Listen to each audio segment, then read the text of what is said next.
What's up, guys? My name is Ethan, and today I'm gonna be proving how dumb I am today. So, when I was younger, my parents had a rule where I could watch TV, or YouTube specifically, but it had to be educational stuff. So I watched a lot of Ted Ed when I was younger. Granted, I don't remember any of the things that I used to watch from that, but I do remember watching these riddles on Ted Ed. And so we are going to be watching a few and proving how stupid I am. Also, I won't lie, some of these riddles traumatized me as a kid. Like, the art style scared me. So, I don't know why they did. So, we are going to be doing the bridge riddle here. We're going to be doing the virus riddle and also... Where is it? Not the temple riddle. I want to do that one, but no. Actually, you know what? Yeah, screw it. We're in the temple riddle. Alright. Bridge riddle. Let's do this.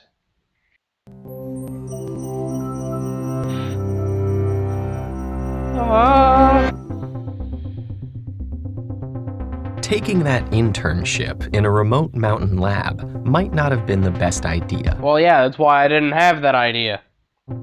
Pulling that lever with the skull symbol just to see what it did probably wasn't so smart Nice going, you dummy. either. You're supposed to be the smart But one. now is not the time for regrets, because you need to get away from these. Yeah, remember when I said that these used to traumatize me when I was younger? This riddle was a key factor of it. I mean, look at these! Children are supposed to... Actually, not children. They're supposed to be, like, smart people. Look at this! This is horrifying!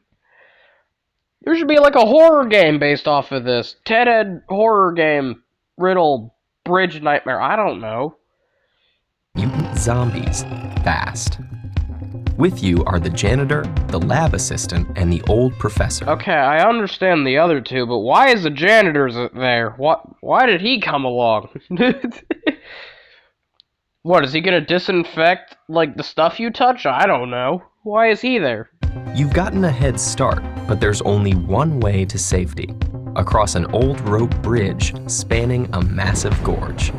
You can dash across in a minute, while the lab assistant takes 2 minutes. The janitor is a bit slower and needs 5 minutes, and the professor takes a whole 10 minutes. Jesus, Grandpa, you need to work out more. If it takes you 10 minutes to get across a bridge... I'm trying to do a video. Why would you do that? Okay. Every murder, like I said. Holding onto the ropes every step of the Oh, way. Grandpa just died. Good, Grandpa. By the professor's calculations, the zombies will catch up to you in just over 17 minutes. Okay. Wait, those numbers, they don't... Oh, wait, yeah, they do. Never mind. So you only have that much time to get everyone across and cut the ropes. Unfortunately, the bridge can only hold 2 people at a time. To make matters worse, it's so dark out that you can barely see, and the old lantern you grabbed on your way only illuminates a tiny area. Why didn't you, like, bring a lantern? That would be a lot better. I don't know why you found a lantern along the way. Can you figure out a way to have everyone escape in time? Remember, no more than 2 people can cross the bridge together. Anyone crossing must either hold the lantern or stay right next to it. And any of you can safely wait in the dark on either side of the gorge. Most importantly, everyone must be safely across before the zombies arrive. Otherwise, the first zombie could step on the bridge while people are still on it. Finally, there are no tricks to use here. You can't swing across, use the bridge as a raft, or befriend the zombies. Yeah, my first thought in a zombie apocalypse, befriend them. Hey, Joe, how you doing today? Brains. I know, Tuesdays are great, aren't they? Alright, pause the video if you want to figure it out for yourself. Okay, so... we have a minute, so you can dash across at 1 minute. The assistant is 2. The old man is, 10, and, the janitor is 5, so... if you have the janitor and the old guy go across, that's 10 minutes. Because they don't stack, right? They go across at the same time. and then send the janitor back with the lantern, because that's 5. So it's 15. No, because that wouldn't work. Dang it. Oh, shit. Okay, well. You have the 2 oldest people go across. No, how about we have the lab assistant and the old guy go? That's 5 minutes.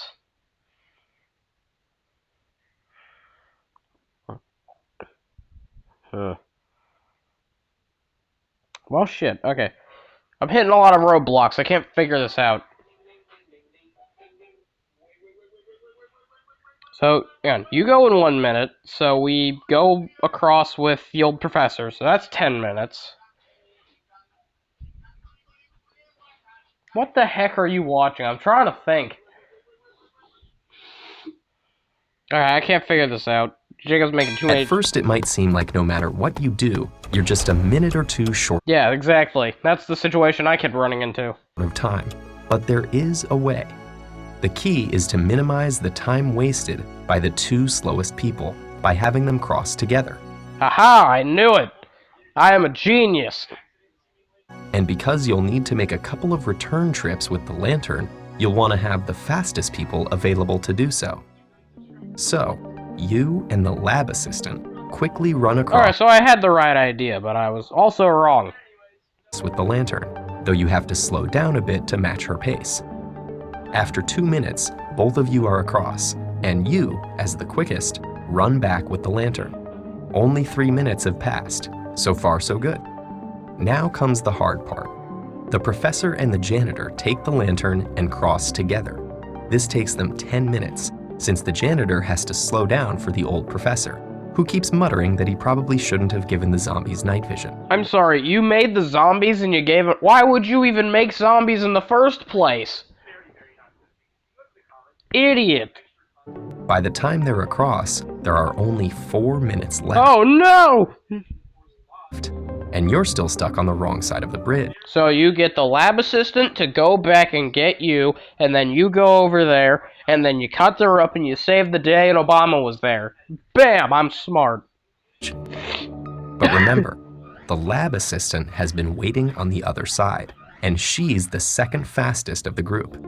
So she Go! grabs the lantern from the professor and runs back across to you.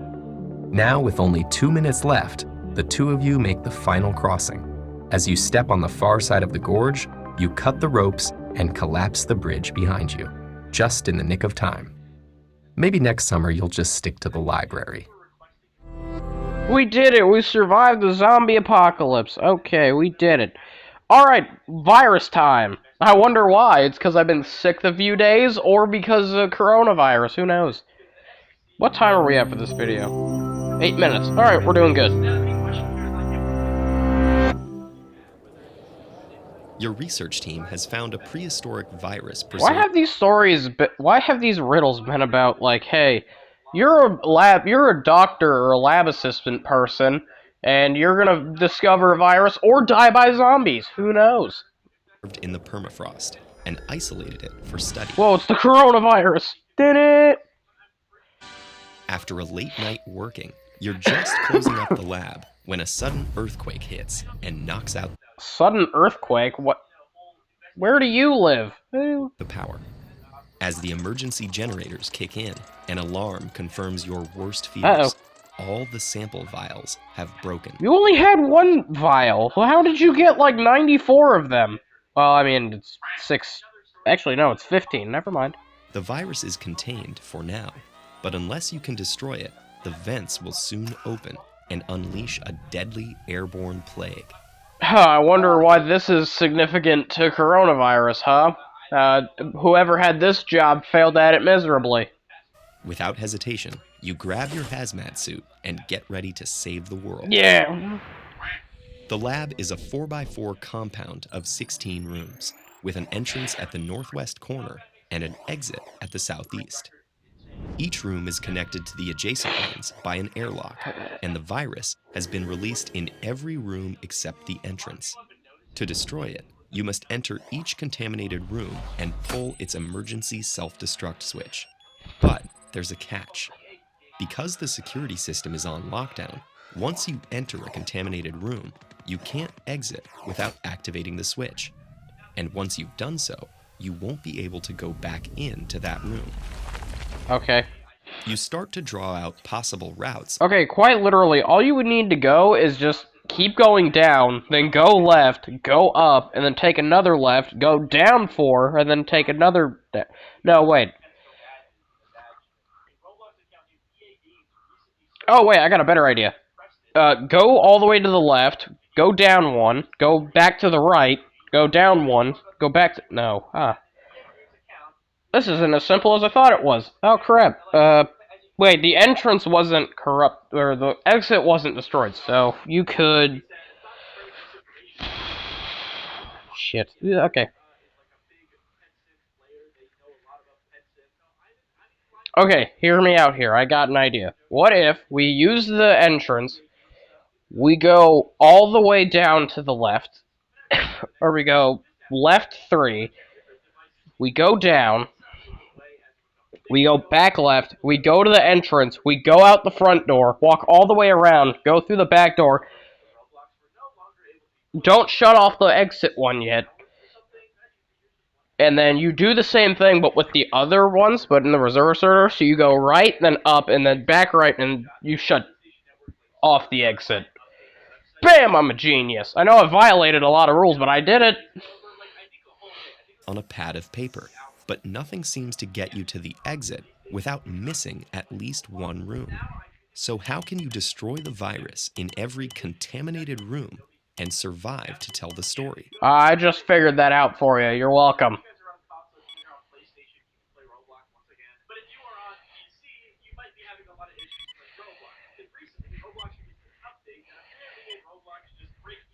If your first instinct is to try to graph your possible moves on a grid, you've got the right idea.